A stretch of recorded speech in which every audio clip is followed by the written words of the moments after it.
having the teachers in my corner is big. It's really something that's really important for me, and I just want them to feel like their concerns are heard and being acted on. Right. And that kid that didn't treat them right or disobeyed them in class is being held accountable. So the teachers are being really great. And every teacher that contacts me genuinely wants to help the kids. Right. Yes. That's what I know.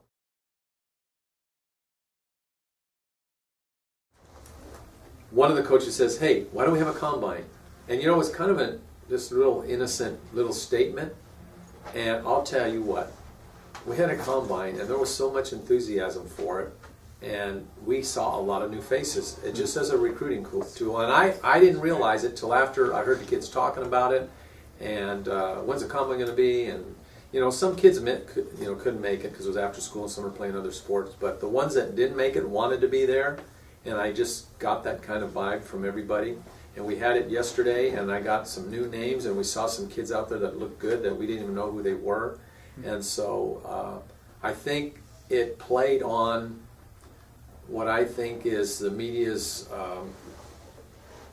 really plays favorite with football. I know it's money driven because sales revenues and commercial revenues and stuff like that. And so now you talk about football year round. Right as soon as the Super Bowl over, you're talking about the combine and the draft and stuff.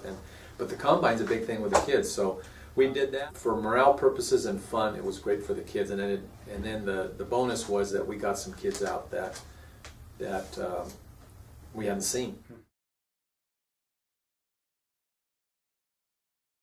Well, do all your planning, your clocks, mark off your, we're out there in the spring, and here we're really tight for space, so I had to coordinate with the track coach just so I could get one lane of his track, and he was really good about that. He gave me the clocks, measure, 40 yards is not measured on the track, so we had that taped up already.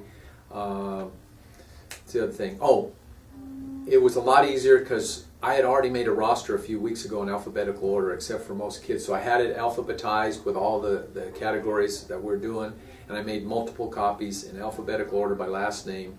And then they just went up and said, "I'm so-and-so." So they had their name down already, and there was clipboards and pencils. Pencils, because if they get 2 runs, and if they do a better time, you just erase it. And now I know the 40 takes a little longer to do than the others.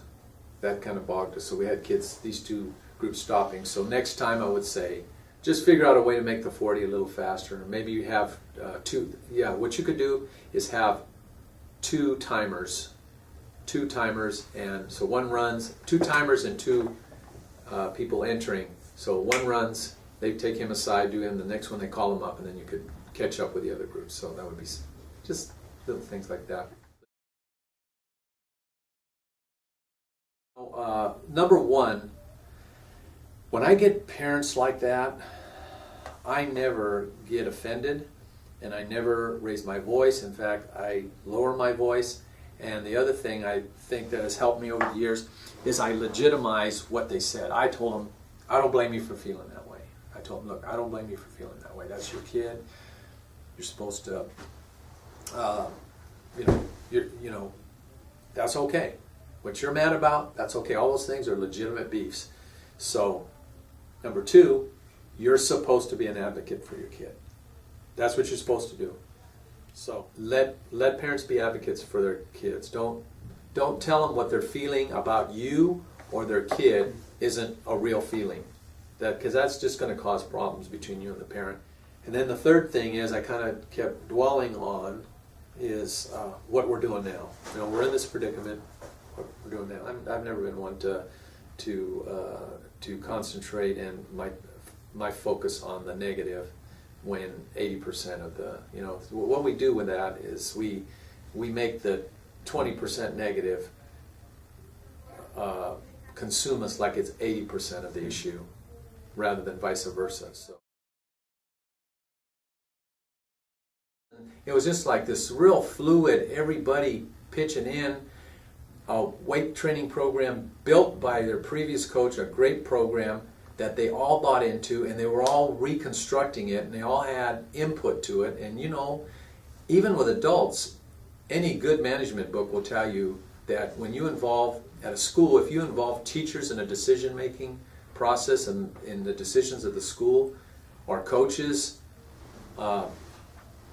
that's where morale goes up, that's where organizational efficiency goes up, because everyone's got buy-in, and that's what that was all about. And it was a little rusty, we were piecing it back together, but the workouts, the kids were like, the next day could hardly walk, they were really sore, and really had just picked up their effort to another level. So that was a A++.